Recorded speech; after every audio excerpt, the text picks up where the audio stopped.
Right గా తెలంగాణలో rains కి సంబంధించిన బ్రేకింగ్ న్యూస్ చూస్తున్నాం. తెలంగాణలో భారీ వర్షాలు కురుస్తాయని వాతావరణ శాఖ ప్రకటించింది. ఇక ఇవాళ భద్రాద్రి కొత్తగూడెం, ఖమ్మం, మహబూబాబాద్, ములుగు, నల్గొండ, రంగారెడ్డి, సూర్యాపేట, వరంగల్, యాదాద్రి, భువనగిరి జిల్లాల్లో వానలు పడతాయని తెలిపింది. ఉరుములు మెరుపులతో కూడిన వర్షాలు కురుస్తాయని వివరించింది. ఇక మరోవైపు హైదరాబాద్ లో భారీ వర్షాలు కురుస్తాయి. నగరంలో పలు కాలనీలు జలమయమయ్యాయి. తెలంగాణ రెయిన్స్ కి సంబంధించిన లేటెస్ట్ అప్డేట్స్ అందించడానికి మా ప్రతినిధి సుప్రియ ఫోన్ ఇన్ ద్వారా అందిస్తారు. సుప్రియ, ఉపరితల ఆవర్తనం ద్రోణి ప్రభావం చూసుకున్నట్టయితే తెలంగాణ అంతటా అయితే భారీ వర్షాలు పడుతున్నట్లు కూడా వాతావరణ కేంద్రం అయితే ప్రకటించింది. ఇక పలు జిల్లాలో కూడా చూస్తే కుండపోతు తప్పదంటూ కూడా వాతావరణ శాఖ చెప్తూ ఉంది. ఇక మహబూబ్ నగర్, కామారెడ్డి, సంగారెడ్డి, వికారాబాద్, మహబూబాద్, కొత్తగూడెం, సిరిసిల్ల, జగిత్యాల, నిజామాబాద్, ఆదిలాబాద్ జిల్లాలో భారీ వర్షాలు కురుస్తాయని పేర్కొంది. ఉరుములు పిడుగులతో కురిసే అవకాశం ఉన్నట్టు కూడా తెలిపింది హైదరాబాద్ వాతావరణ కేంద్ర శాఖ.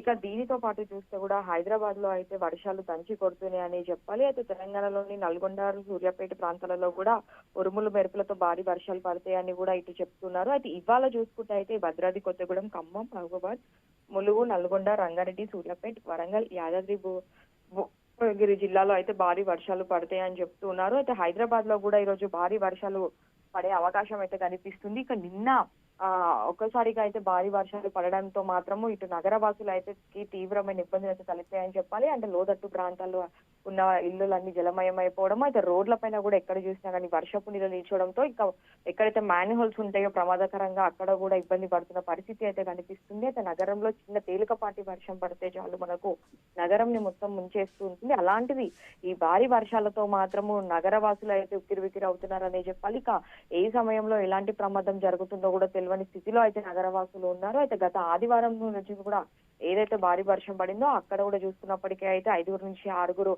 వరదల్లో చిక్కుకుపోవడము, ఆ తర్వాత ఒక 3 మృతి చెందడంతో మాత్రము నగరవాసుల్లో వర్షం అంటేనే భయాందోళనకు గురవుతున్నారని చెప్పి అయితే ఇలాంటి పరిస్థితుల్లో మాత్రము అప్రమత్తంగా ఉండాలి, అత్యవసరమైతేనే బయటికి రావాలని చెప్పి కూడా ఇటు జిహెచ్ఎంసీ, హైడ్రా, డిఆర్ఎఫ్ అయితే చెప్తూ ఉన్నారు. అయితే వాతావరణ శాఖ కూడా అలర్ట్ అయితే జారీ చేస్తుంది. Right Supriya, thank you for the updates.